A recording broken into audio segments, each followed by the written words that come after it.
Good morning, ladies and gentlemen. I'm Dave Crouch, and this is the legislative update presented monthly by Williamson, Inc., our Williamson County Chamber of Commerce, and we enjoy having these discussions every month with our legislative delegation from Williamson County. We appreciate your being here in the live audience here at Columbia State and on this beautiful campus that we're able to enjoy here.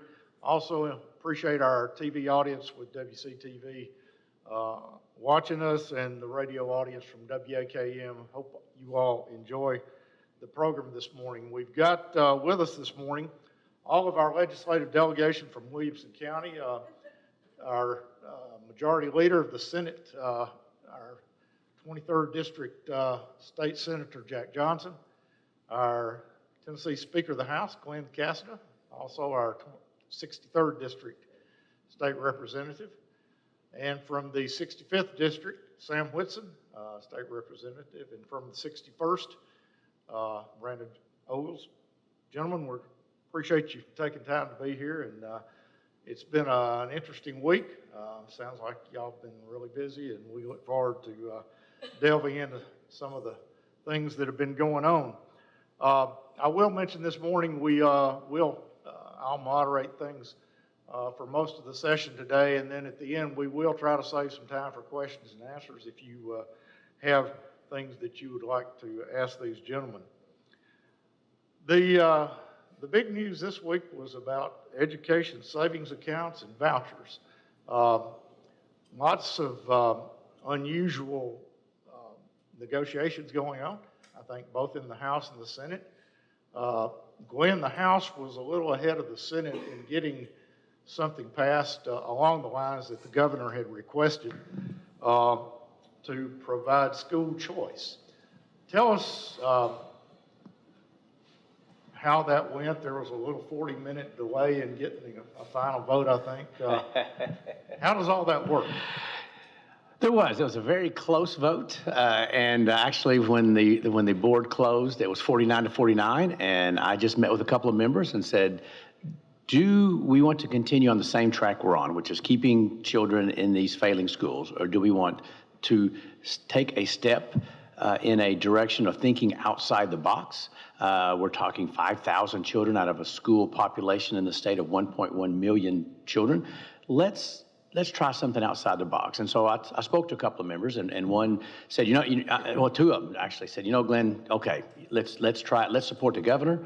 Let's support the president. This is a President Trump initiative as well, and let's do it. And so we were at 49-49 to 51-47 after about 40 minutes of discussions, and we passed it. And so got a few differences between the Senate and the House version, but we will work that out. And again, this is a child-focused initiative trying to help children that are in these failing schools.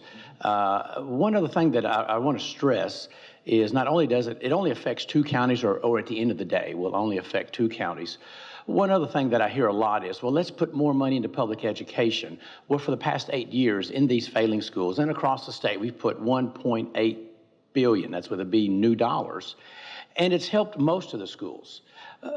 We've put in reading teachers and teachers' aides, and the list is long that we've tried to help these failing schools, and it's just not working. So and my urging to those that disagree with this, let's think outside the box. If what you're doing isn't working, let's try a little 5,000, up to 15,000 student outside the box change, and let's move forward and see if that works. And if it doesn't work, we'll scrap it and we'll do something else. And so I was proud that we passed it. I'm proud to support the governor, proud to support the leader here. It was his bill. He was the leader, and thus he is in charge of navigating that bill, and our president. And so I'm glad we did it in the House.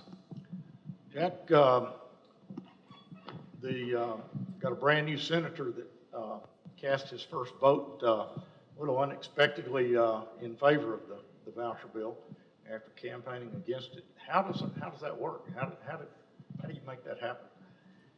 Well, I don't know that it can.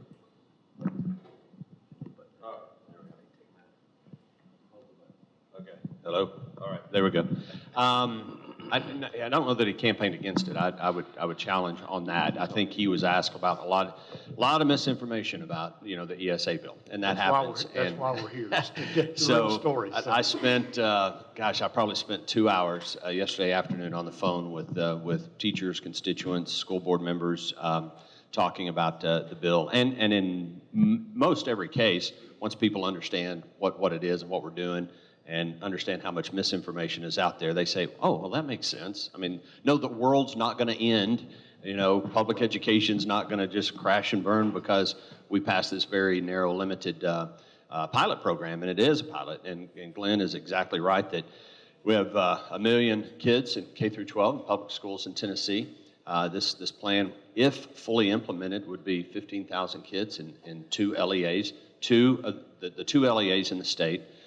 That the Senate bill is. The House bill is a little different, but had the highest concentration of failing schools. And as Glenn said, despite all of the reforms we've done over the past 10 years, we've made tremendous gains with most of our kids, according to the NAEP scores, but where we're not moving the needle is in those inner city failing schools. And so this is one of the things that has worked in some other states. And again, Bill Lee, our governor, campaigned on this. I mean, this was a principal component of his campaign for governor. He won the state overwhelmingly. I think he got 70% of the vote in Williamson County, and President Trump has been very supportive of this as well. So we want to get it passed. We want to do it, and I think we will. The vote in the Senate was 20 to 13. So it was a good, solid vote there. We do have a brand new senator, Bill Powers, from Montgomery County. He was elected Tuesday in a special election. He had decided he wanted to do his ceremonial swearing in on Monday so that family could travel to be here with him for that very special occasion. And yes, the governor did call and say, hey, we've got a very important vote here, and would you come on in? So he came in yesterday morning, and Chief Justice Jeff Bivens was there in the governor's office and swore him in, and he came in to cast a vote, and there's nothing wrong with that. I mean, he's duly constitutionally elected. He can show up and get sworn in and cast a vote. And he knew how important this was for the governor, and so we did. We would have had it without his vote, but it was important that he be there to support it. So, and again, we can go into as many of the details. We spent a good bit of time on it last month. Happy to talk to anyone about it. It's a good plan. It's a good plan. It's very narrow. It's focused, intense accountability, measurement to see if this is going to work.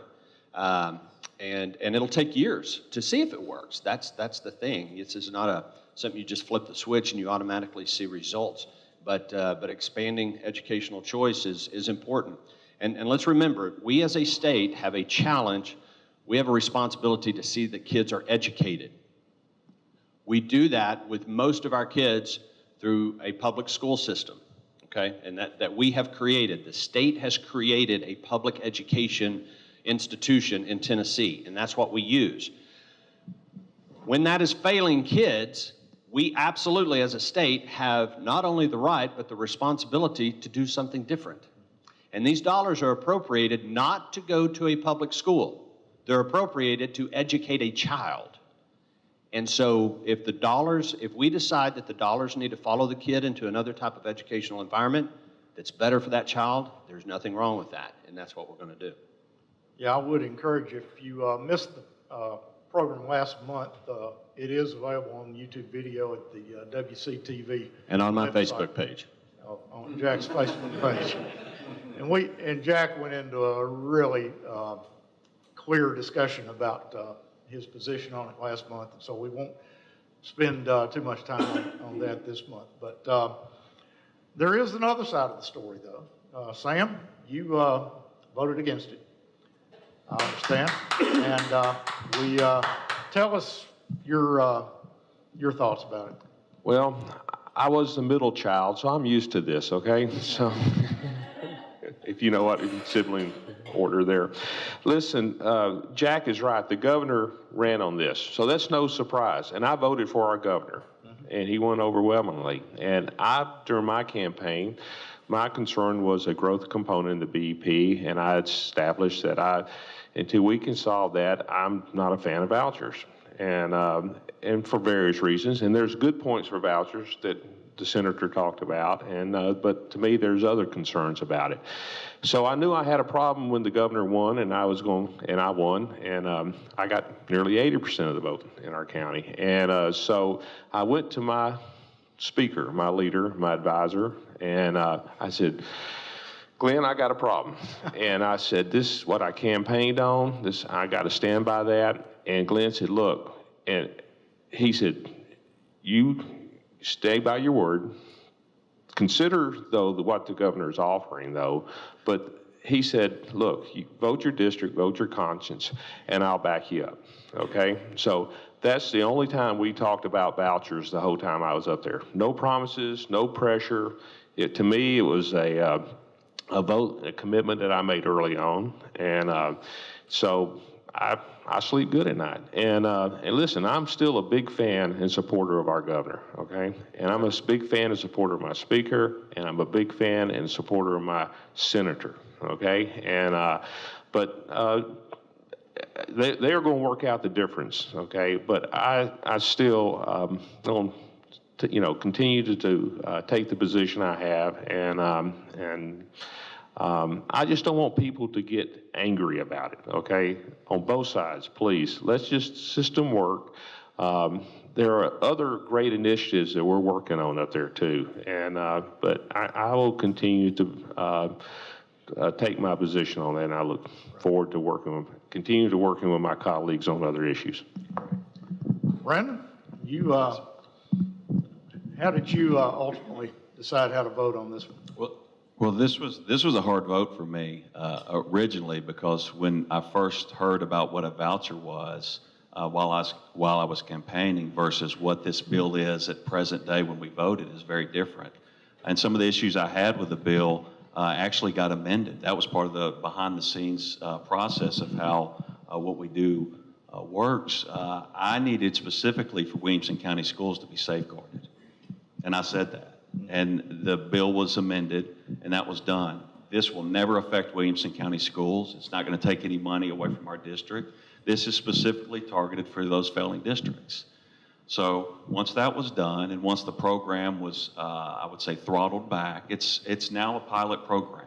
The numbers have been cut in half. What's max is 15?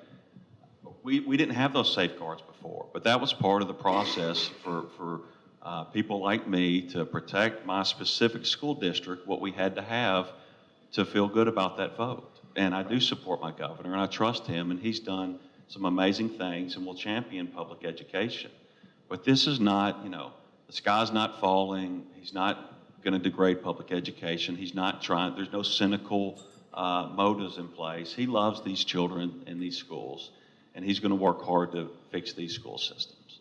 So with that, the one thing I'm sad about is the messaging right now. This bill as passed is not anything close to what was presented originally. And it will never hurt our schools. It will never hurt Williamson County Schools. That, Sam made a good point, and I started to open my remarks with the point that we need to respect others' opinions and be able to have good civil discussions about these things, even though the emotions on both sides are very, very high. And just appreciate the opportunity we have here to do that, and the way you all help us understand these things. Now, there are some significant differences, Jack, between the Senate and the House version. Tell us what those differences are, and then if you all can tell us how that's going to get resolved. Sure. The version that we passed yesterday, so it originally as proposed by the governor, it would have included, the intent with the bill was always to have a line in the sand in terms of eligibility for school districts that would be eligible to participate. And originally that line was drawn such that it would have included Shelby County, Davidson County, Hamilton, Knox, and Madison County.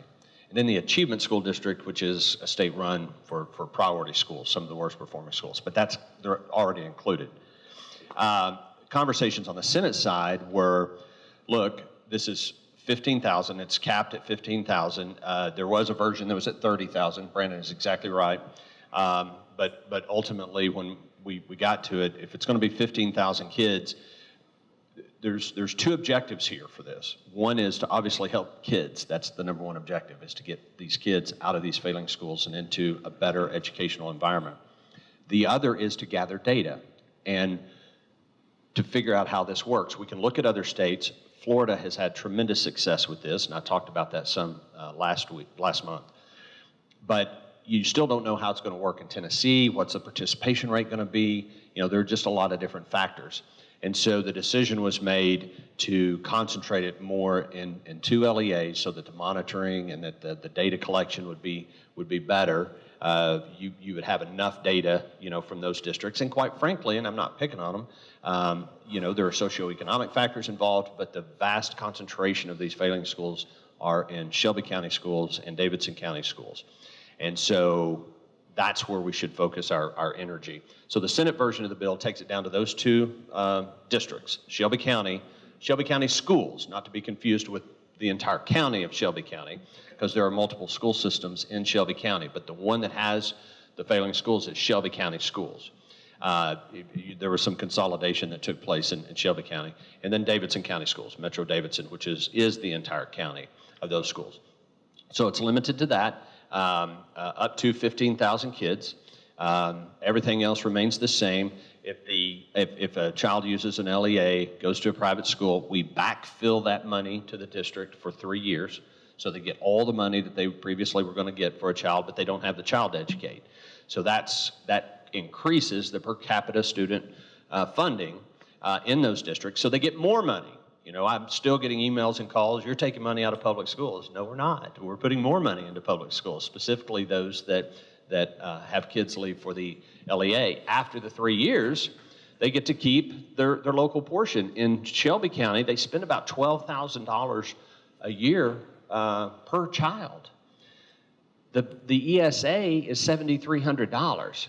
Now they get that replaced for the first 3 years, and then after that, you know, any local money they were putting into that school remains. So they get to keep $4,700 a year after the 3 years. So it's a cash infusion to these schools, and we've budgeted $25 million a year to fund this.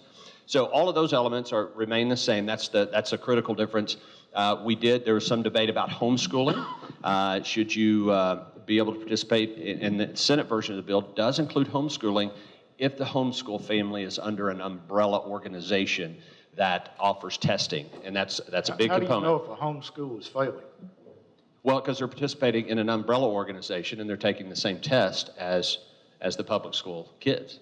Okay, so if the mom or dad that's doing the teaching is not doing a good job, then they get to go to... Well, that's an oversimplification of homeschooling, Dave. I mean, a lot of homeschool families... I get to ask the question. I know. That's all right. But, well, let's clear that up, because you're going to...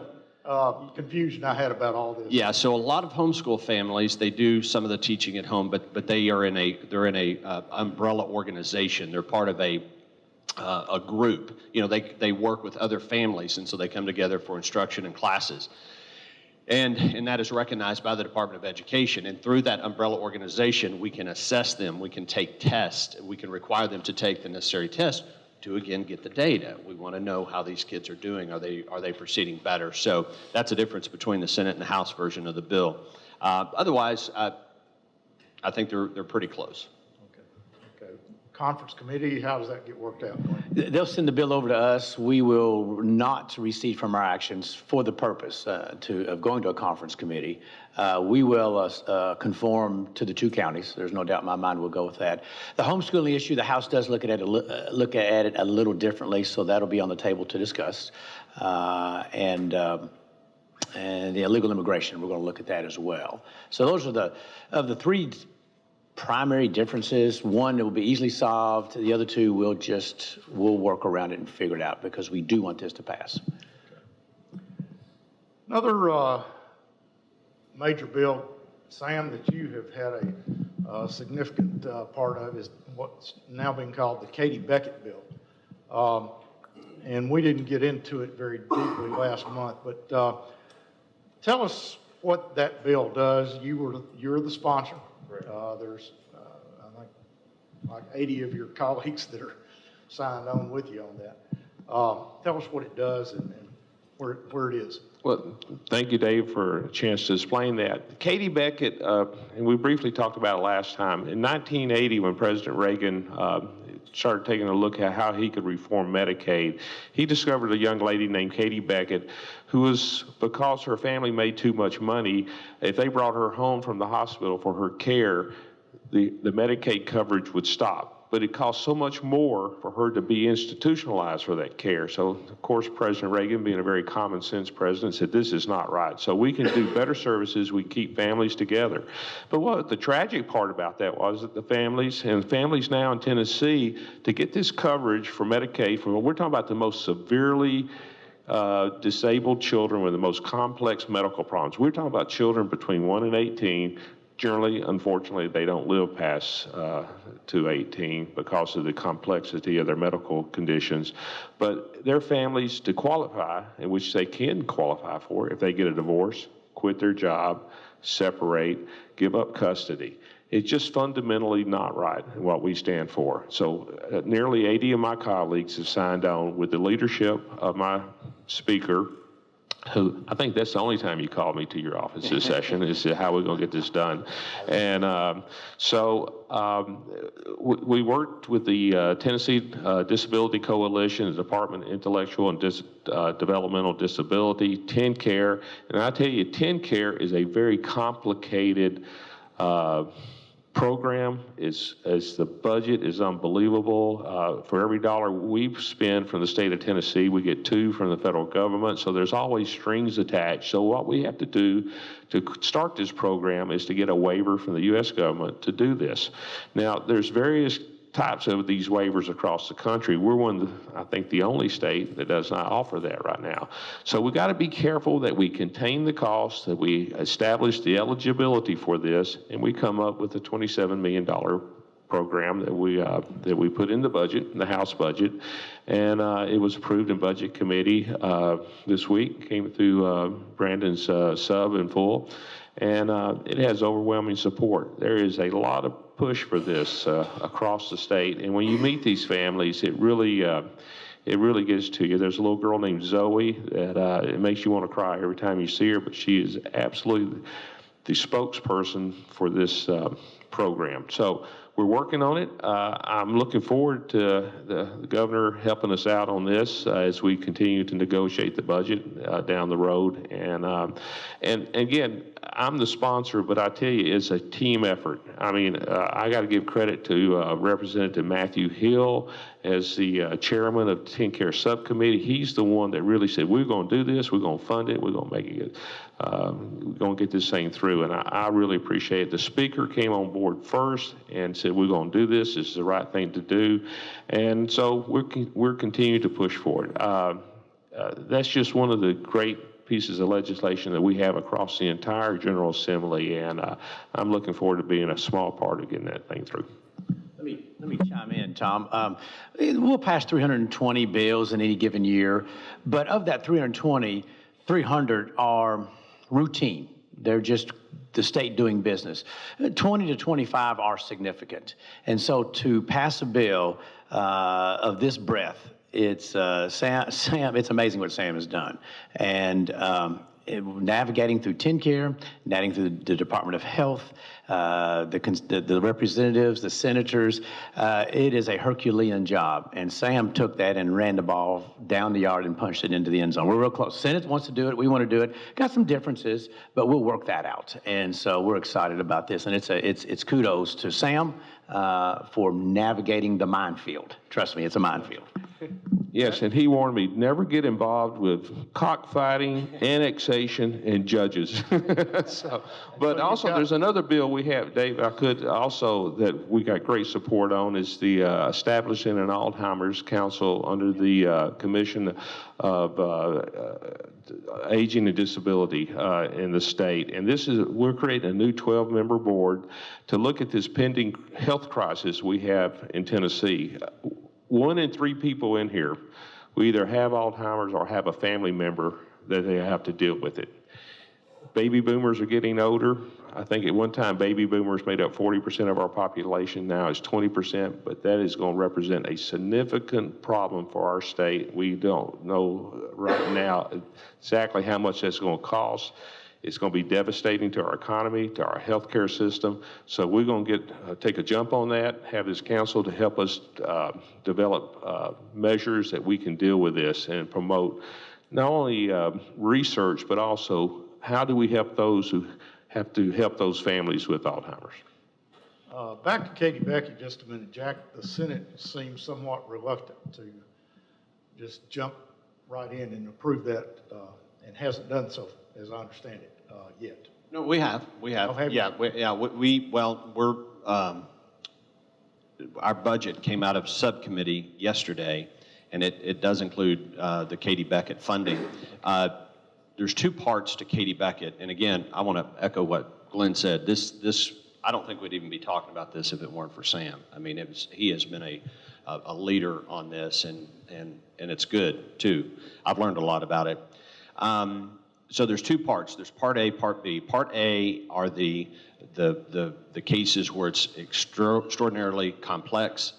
Kids are required, need basically 24-hour care. They have to have someone with them 24 hours a day.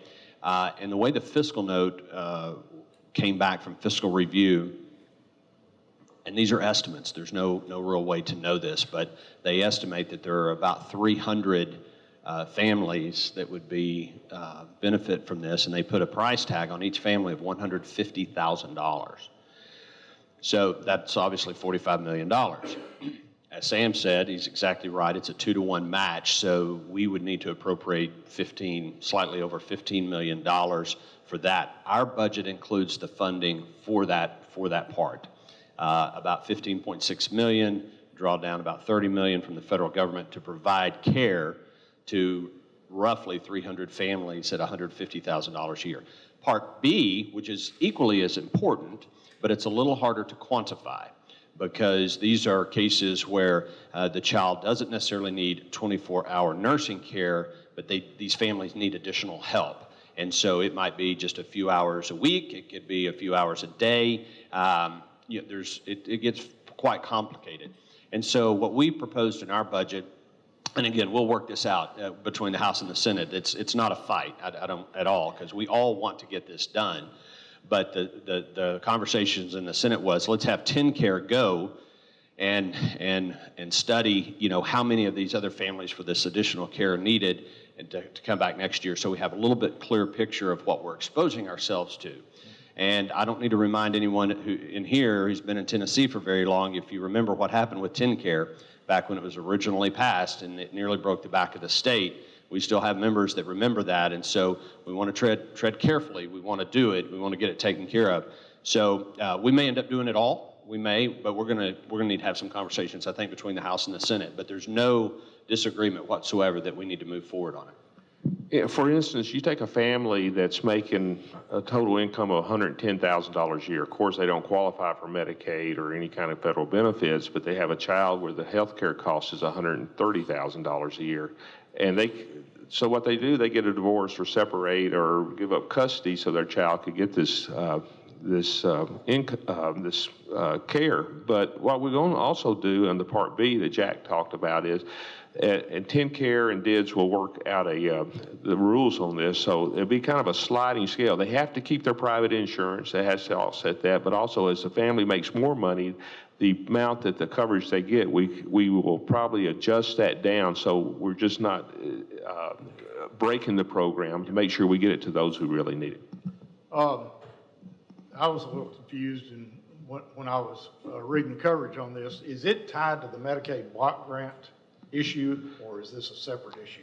It's a separate, it will be a separate waiver request, separate from the block grant. So where does the Medicaid block grant bill stand, Glenn? We've, on the House, and I guess, did y'all pass that on the Senate side? Not on the floor yet. So this authorizes the governor and TennCare to go negotiate for block grants. And I like the Senate version. They put some really strict guardrails. So if CMS approves it, I think it would allow Tennessee to be the driver on this and not a bureaucrat in Washington, D.C. But the bottom line is there's a whole lot of negotiations to even approach the thought of an in-depth conversation. Did y'all hear Glenn said he likes the Senate version? You won't hear that very often. So. But you did hear, though, Dave said we led first on actions in the House, okay? Brandon, we hadn't picked on you much this morning, and the House budget, I'd let the Speaker lead off on this, but since you're on the House Budget Subcommittee, the House kind of got ahead of the Senate this year on the budget, and that, I understand, is very unusual. Is it hurt your feelings, Jack? Not at all. Okay.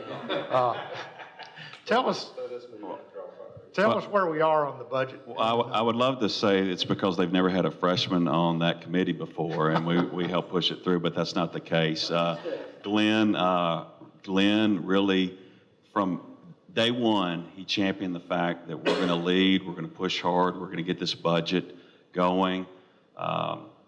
A lot of long nights, a lot of hard work. If you can tell that I look like I need some sleep, I do. That committee puts in a lot of hours. I've loved being there. I'm doing way more listening than I am talking at this point. It's a very complicated process. But the fact that when we voted on it, we had a sea of green. He said that about 10 seconds too soon. It was the board was all green, and Glenn said, "Look at that sea of green," and somebody flipped and put a red up there just to spite him. And we do that sometimes to each other, just to almost just to poke each other. But it's been a good process. We've had a lot of good bills, really. So there's been an alignment. The behind the scenes, the late nights, it's just paid off. Leadership has really kind of cracked the whip on saying, we're going to be here, we're going to work, you're going to stay here till you're done.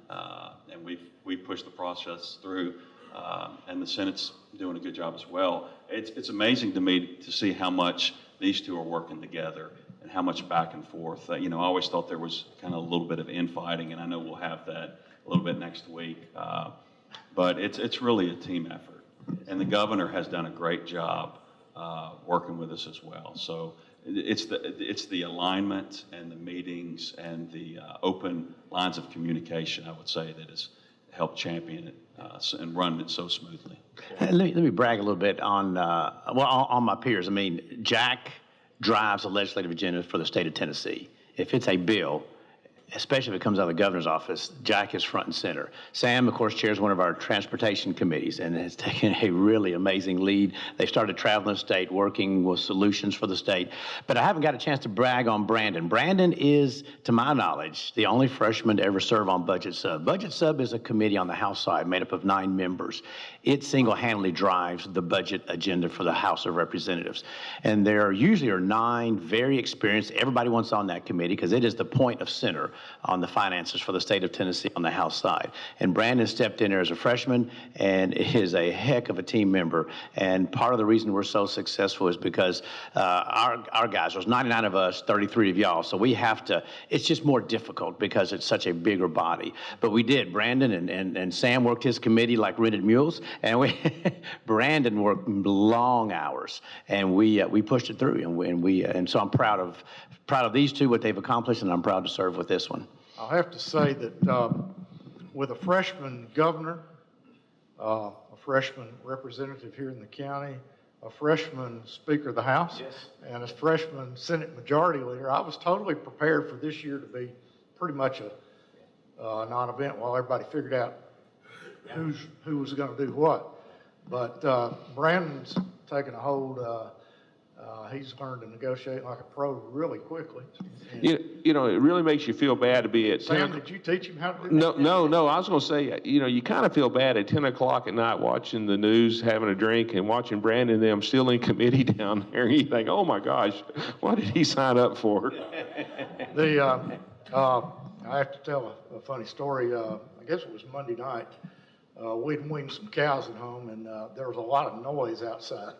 And so I texted my neighbor apologizing for the calves begging for their mamas. And Jack said, no worries, they're not bothering me. I'm in the lieutenant governor's office working on the budget. So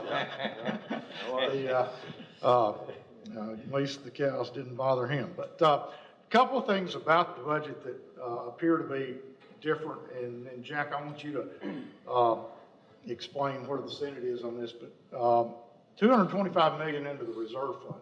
You know, to hear you all talk about all these bills and how much they cost and we can't afford them and all this, then to put $225 million in the rainy day fund kind of surprised me. What was the rationale there? I'll start first. I've been up there 17 years, which is a long time, and I've seen 2 down years where you had to go back and cut. We had to cut TennCare. We had to cut a lot of services, especially in one of those years.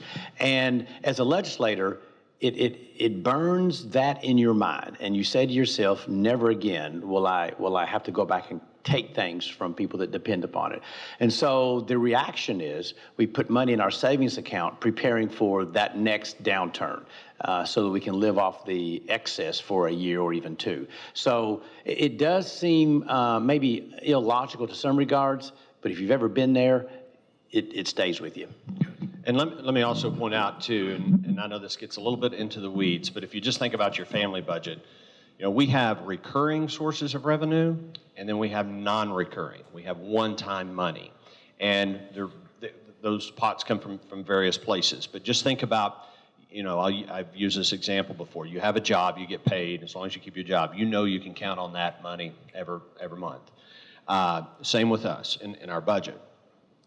If your Aunt Edna passes away and leaves you $5,000 and you get a one-time windfall, you don't want to go out and act as if you're going to get that $5,000 every month or every year, right? That would be irresponsible. So the money that goes into the rainy day fund is one-time non-recurring money. So if someone says, well, gee whiz, you're talking about, you know, a $12 million difference on Katie Beckett here. Well, those recurring dollars are much harder to come by because those are the ones you're going to count on year after year after year. So we can't use the $225 million that we're putting in the rainy day fund to pay for Katie Beckett because it's one-time money. And so always make sure you're drawing a line between that. So if we have, you know, one of the main sources of one-time money is because we're very conservative in our budget projections. Our budget is based off of revenue projections, so we're very conservative about what we estimate. And if we estimate that revenue will grow at 2.6% and it grows at 3%, so we have 0.4 of a percentage point, that comes to us the following year as one-time money. And then we establish a new base and we move forward. And so those are the dollars we're talking about putting in the rainy day fund. Okay. And the Senate is going to vote on the budget. When? We passed it out of subcommittee yesterday, and so it is now in our full finance committee, and we've had great conversations between the House and the Senate. We obviously have to negotiate with the House, and those conversations are ongoing because they've passed theirs on the floor. Our perfect scenario that we're all rooting for is that we can come up with an agreement between the two bodies. They now know what's in our budget, we know what's in their budget, and so we're going to have some negotiations. If we come up with an agreement, then the Senate can pass that budget in full finance on Monday, possibly even pass it on the floor Monday evening, send it to them on message calendar, they can concur with it, and we're done. That's the perfect scenario. If we're not able to come to an agreement, then we might have to pass our Senate budget on the floor and then go to a conference committee. But the last time we went to a conference committee on the budget was 2011.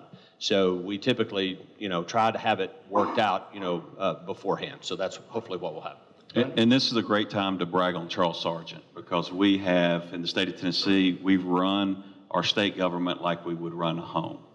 And we put money in savings. We're trying to get to that 8% rate.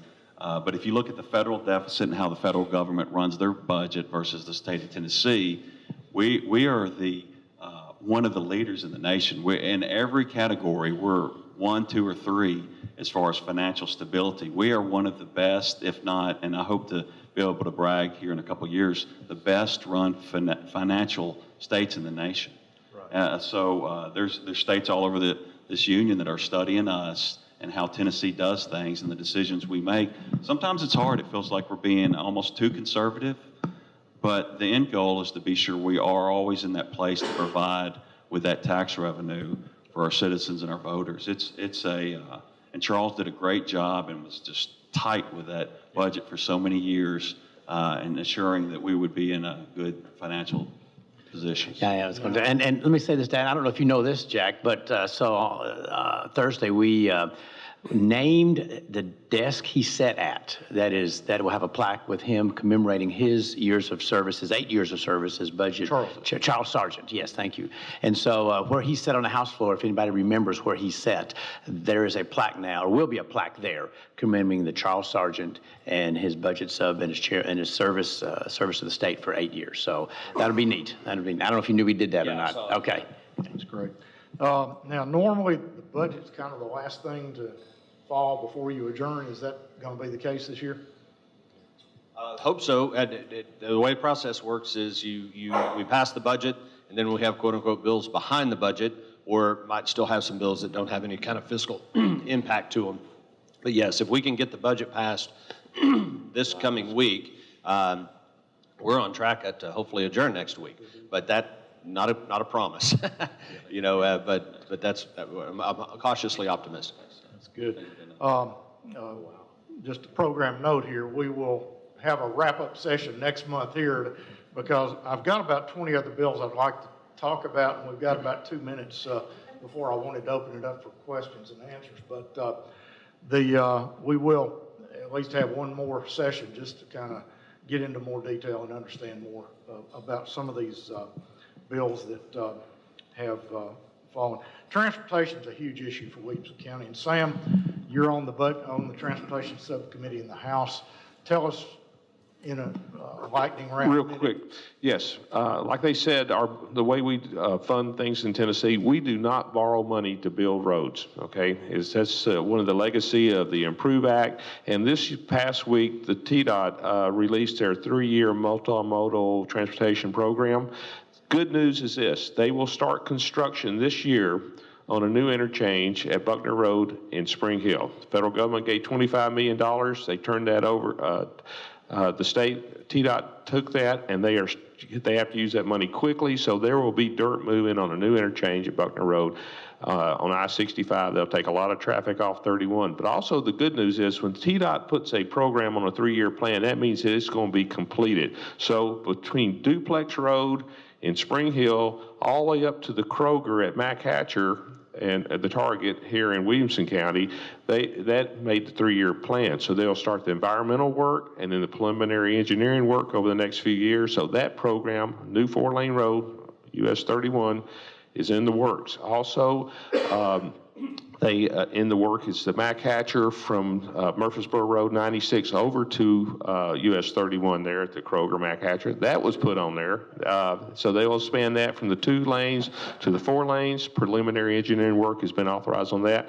Again, this takes time, 4, 5, 6 years, but the good news is it's paid for with money that we have saved. We did not borrow. And also Moore's Lane Interchange is put on there to upgrade that at I-65. So TDOT's moving forward on some great programs. Another quick question. Will I-65 be 8 lanes to Buckner Road, or is it still going to be 2 lanes on either side? I did not see that on the 3-year plan. Driving back and forth to Culleoka a lot lately. So, and dirt is being moved on Mac Hatcher from Hillsborough Road to 96. So that is happening. Good. Brandon, would love to get into the sports betting and the chandeliers and things. If we don't have any questions, I want to come back to that here in just a minute. But do want to open it up for questions from the floor a little bit. And I promised a lady over here that I didn't get to for 2 months in a row that I would give her first shot the next time she was here. So, thank you. I appreciate it. I'm Janet Schaus. I live in Franklin. I'm in Brandon's district and Jack's. I'm wondering, you said the Katie Beckett is a separate waiver from the block grant question. My question is, will the Katie Beckett monies and the 1915C Medicaid waivers be separate and apart from the block grant? Will those monies be protected? Yes. And if you need an explanation of the 1915C waivers, I'd be happy to provide it. Ma'am, we designed this to be separate regardless which way the block grant program goes. Katie Beckett will be a Katie Beckett waiver program, standalone, funded separately. It will be its own program. And what about the 1915C waivers? For the block grants, I cannot answer that. I don't know that. It's to be negotiated. But I know the governor, I know where our heart is. It will be, because we're going to go to CMS and we're going to say this is what we've got to have. And that's one thing that we've got to have. What is a 1915C waiver? There are 3 1915C waivers in the state of Tennessee. One is called the aggregate cap waiver, used to be known as the Arlington waiver, that served people who came out of the developmental centers. There's one called the statewide waiver, which my son is on. It provides for him 24-hour support in his own place. And he has autism, does not communicate verbally. We don't really have a good communication system. And then there's the self-determination waiver, which provides families $30,000 to help with respite care or behavioral therapy or whatever the individual needs. And my deep concern about the block grant is that the 1915C waivers will be affected and that we could be put in a very, very bad position with our son. Just a point of reference there, gentlemen. Yes, sir. Got a Columbia State political science student here with us. Tell us your name again. I'm Grant Marsh. My question is for all of you, if I could just get a short, quick answer. On the basis of separation of church and state, do you hold any objection to ESA money going to a student attending a religious private school? I'm happy to answer that. Absolutely not. I don't at all. And the way the ESA program would work, the money's not coming from the government directly to a school. It's going to an account that the parent has, and the parent can decide what is the best education opportunity for my child. And that's how it works. So it's absolutely constitutional, and we've looked into that, and we've researched it. I appreciate the concern, and that is an area where we need to be careful, but that's where we are on it. And I agree. And so an analogy is currently at the college level. Taxpayers' money goes with the student as they choose to attend a religious school, non-religious school, et cetera. So again, it does pass constitutional muster, and we're already doing it with your age group. And right, the Supreme Court has approved that, but that's one of my concerns, though. What types of religious schools will pop up as a result of this to receive taxpayer money? I'm okay with it. Got a shy audience this morning. I've got plenty of questions to ask, so that's not a problem. But Brandon, let's talk back about the sports betting bill. A lot of everything up there seems like it's pretty controversial this year, but that one's got some lively arguments on both sides. Tell us what happened there and the position you took. Well, I can just tell you what happened in my office is, the bill came to me, I looked at it and said, no way I'll ever touch this, I'm a hard no. And then I read it and I had to think about it for a minute, and what I came to was... What does it actually do? It authorizes online gaming from your mobile device. We're not going to have brick and mortar betting establishments in the state of Tennessee, but what we're going to do is basically start the process of regulating an industry that's already in existence right now. And so when I first looked at it, I thought, well, I don't like this. I go to a conservative church. I can't touch this. However, in the state of Tennessee, any potential vice industry we have stepped in and regulated. Alcohol, tobacco, things that we see as potential problematic, we stepped in and taken a hand in that. And this is an industry that's already in existence. It's already happening. The revenue is going outside of the state of Tennessee. So what we're going to do with this bill is put some regulations and safeguards on this industry. It came to finance, and it was amended in finance. And what we did was we increased the tax rate to make this, if it passed the Senate as amended in the House and finance, it'll be the second highest taxed online sports betting in the nation. So Tennessee, we are in the Bible Belt. We're very conservative. There's some concerns about this. So if it passes, this industry is going to pay dearly to come here and do this. And it's already happening. It's not, it's happening right now from the devices, and we're simply putting some safeguards in place and helping to regulate the industry. While you're talking, tell us about the chandeliers. Well, that's a long story. You may want to, outside the House chamber, there's 2 holes in the ceiling. And I noticed that one day. I'm OCD about stuff. I was out there sitting, studying, and I kept looking up. It's like, why is there a hole in the ceiling? Just a construction guy would notice that. Yes. And then I listened to a tour one day, and I heard the story of why there was holes in the ceiling. And what happened is, as they were completing the Capitol, the war between states broke out. Those 2 lighting fixtures were ordered out of Philadelphia, and they were never shipped down to finish the building. So we've got an unfinished Capitol that's got 2 holes in the ceiling that have never been, the lights have never been hung. And if you've ever been down to the first floor where the governor's office, I literally think the state flower could be a mushroom, because it's dark, dark, dark down there. So it was an effort. So, would love to finish the building, but next year is the 100th anniversary of women's suffrage, where women got the right to vote. That vote was cast in Tennessee. So my thought was, we could finish the building, we could hang these lights, and we could dedicate one of these to women's suffrage. There's 2 lights. The other one we could dedicate for the folks that champion the civil rights movement. Part of the reason that war was fought, the building didn't get finished, should be a sweet time to do it and say, you know what, we're still working on things. We're still trying to make things right, and we're going to finish this building. Keep it in the budget, so. It didn't get funded. Oh, no. But we can start talking about it, and Glenn said, Brandon, start raising some money. So we'll see. Were they paid for when they were ordered from Pennsylvania? Not that we can tell.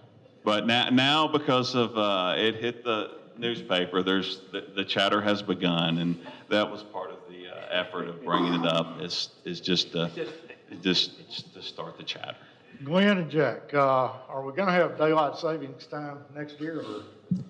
I hope so. I certainly support it. The problem is, think about all the states that are contiguous to us. And so it's not something we can just do and say we're going to do.